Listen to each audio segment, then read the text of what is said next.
தேவனே நான் உமதண்டையில் இன்னும் நெருங்கிச் சேர்வதே என் நாவல் பூமியில்.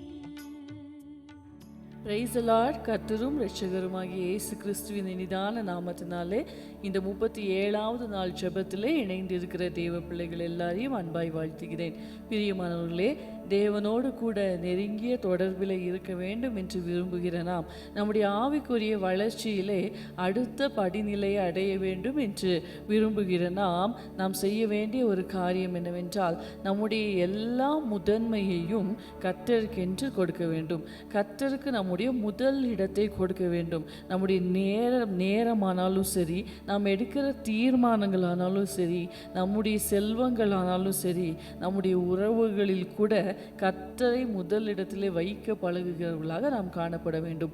எப்படி கர்த்தருக்கு முதன்மையான நேரத்தை கொடுப்பது? நாம் காலையில் எழுந்த உடனே முதல்ல நம்ம கர்த்தரை நோக்கி பார்க்கிறோமா, இல்லை நம்ம மொபைல் எடுக்கிறோமா? இதிலேயே தெரிஞ்சிடும் நம்ம கர்த்தருக்கு எந்த இடத்தை கொடுக்கிறோம் என்று, இல்லையா?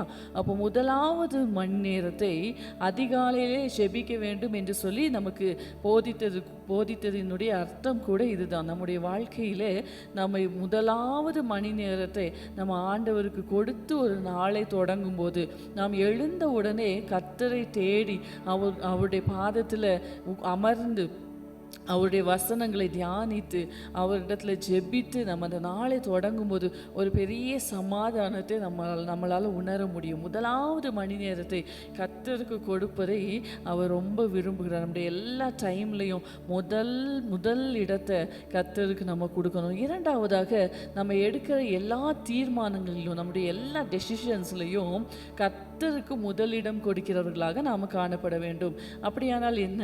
நம்முடைய வீட்டில் ஏதாவது ஒரு ஃபங்க்ஷன் அப்படின்னு வச்சுக்குவோமே. அப்போது ஒரு மேரேஜே இருக்குது அப்படின்னு சொன்னால், நம்முடைய வீட்டில் நம்ம டேட் ஃபிக்ஸ் பண்ணுறதுக்கு முன்னாடி நமக்கு யார் ரொம்ப முக்கியமாக தோன்றுகிறார்களோ அவர்களிடத்தில் அந்த டைம் அவங்களுக்கு சாதகமாக இருக்கா, அவங்களுக்கு வசதியாக இருக்காங்கிறத பார்த்து தான் நம்ம என்ன செய்வோம், ஃபிக்ஸ் பண்ணுவோம், இல்லையா? அப்படி எல்லா தீர்மானங்களுமே நம்ம யாருக்கு முதலிடம் கொடுக்கிறோமோ, யாரை ப்ரையாரிட்டைஸ் பண்ணுறோமோ, யாரை முதன்மையாக நினைக்கிறோமோ அவங்களை சார்ந்து தான் நம்ம எல்லா தீர்மானங்களையும் எடுப்பது வழக்கம், இல்லையா? அப்போது நல்ல ஒரு ஆவிக்குரியவன் இல்லை ஆவிக்குரியவள், கர்த்தருடைய பிள்ளை என்று அழைக்கப்படுகிற நாம் நம்முடைய எல்லா தீர்மானங்களையும் கர்த்தரை குறித்தே எடுக்க வேண்டும்.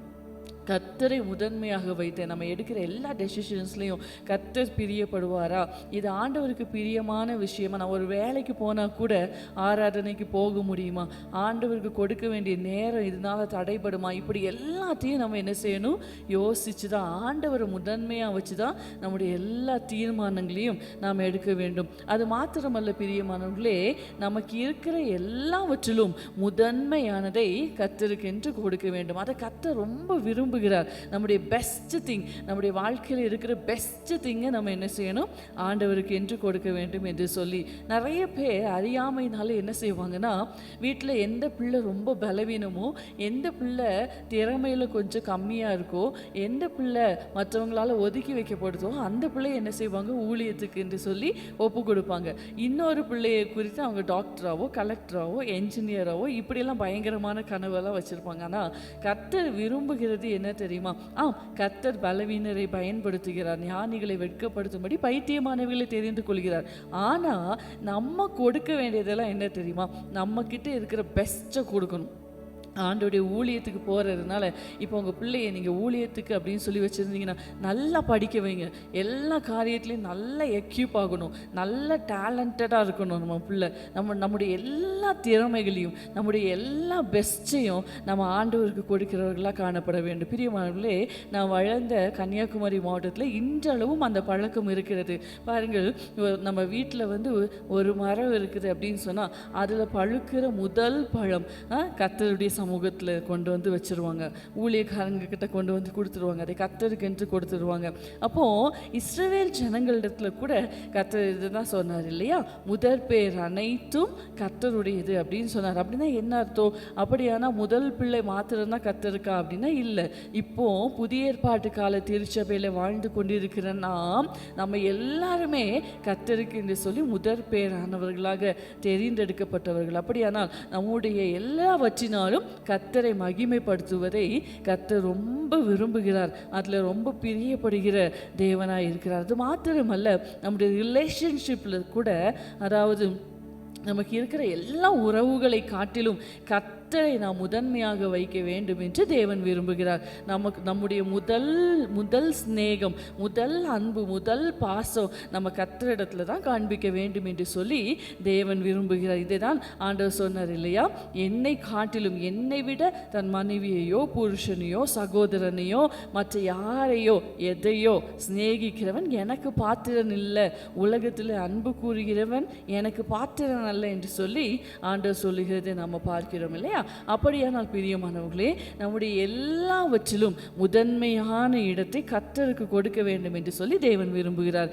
இப்படி நம்ம செய்யும்போது நம்ம வாழ்க்கை ஒரு தெய்வீக திட்டத்தின் கீழே, தெய்வீக ஒரு டிவைன் ஆர்டரில் நம்முடைய வாழ்க்கை கட்டி அமைக்கப்படும். நம்முடைய வாழ்க்கையில் ஒரு மேலான சமாதானம் இருக்கும். ஆண்டவருடைய தயவு எப்போதும் நம்முடைய வாழ்க்கையில் இருக்கும். ஆபிரகாமை பாருங்கள், அவருக்கு இருந்த ஒரே ஏகசுதனை கர்த்தர் பலியாக கேட்டபோது கொஞ்சம் கூட தயங்காமல் பலி செலுத்துவதற்கு துணிந்தார். ஏன் தெரியுமா? ஆபிரகாமுக்கு தனக்கு இருக்கிற ஒரே ஏகசுதனை காட்டிலும் அவனுடைய வாழ்க்கையில் ப்ரையாரிட்டியாக இருந்தது ஆண்டவர். ஆபிரகாமுடைய வாழ்க்கையில் முதன்மையாக இருந்தது கர்த்தர் தான். தானியேலை பாருங்க, ராஜாவினுடைய கட்டளை பிறப்பிக்கப்பட்டது என்று தெரிந்த போதிலும், தன்னுடைய ஜீவன் போய்விடும் என்று தெரிந்த போதிலும், தன்னுடைய ஜீவனை காட்டிலும் கர்த்தர் மேலானவராக காணப்பட்டார் இல்லையா. அப்போ யார் யார் எல்லாம் தன்னுடைய வாழ்க்கையிலே முதன்மையாக இயேசுவை வைத்திருந்தார்களோ பார்த்தீங்களா, மகதலேனா மரியாளை பாருங்கள், அந்த கடினமான காலகட்டத்தில் கூட தன்னுடைய முதன் அவளுடைய சிந்தனை எல்லாமே, அவளுடைய ஃபர்ஸ்ட் லவ் அப்படின்னு சொன்னால் அது இயேசுவின் மேலே தான் காணப்பட்டது இல்லையா. இன்னைக்கு நம்ம எத்தனை பேர் ஆண்டவரை என்னுடைய வாழ்க்கையினுடைய முதன்மையாக வைத்திருக்கிறேன் அப்படின்னு சொல்லி நம்ம சொல்ல முடியும்? நம்ம சிந்திப்போமா?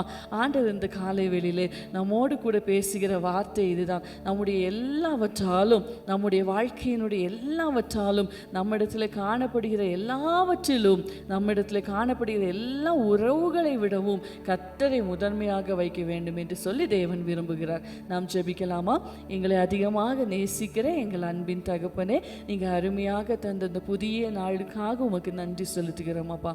இந்த நாளிலும் உம்முடைய தெய்வீக சமாதானம், உம்முடைய இரக்கமும் கிருபையும், உம்முடைய தெய்வீக பாதுகாப்பின் பிரசனம் எங்களோடு கூட இருக்க வேண்டுமாய் ஜெபிக்கிறோம். நாங்கள் செய்கிற எல்லா ஊழியங்களிலும் ஆண்டவரே, நாங்கள் செய்கிற எல்லா வேலைகளிலும் ஆண்டவரே உம்முடைய கரம் கூட இருக்க வேண்டுமாய் ஜெபிக்கிறோம்.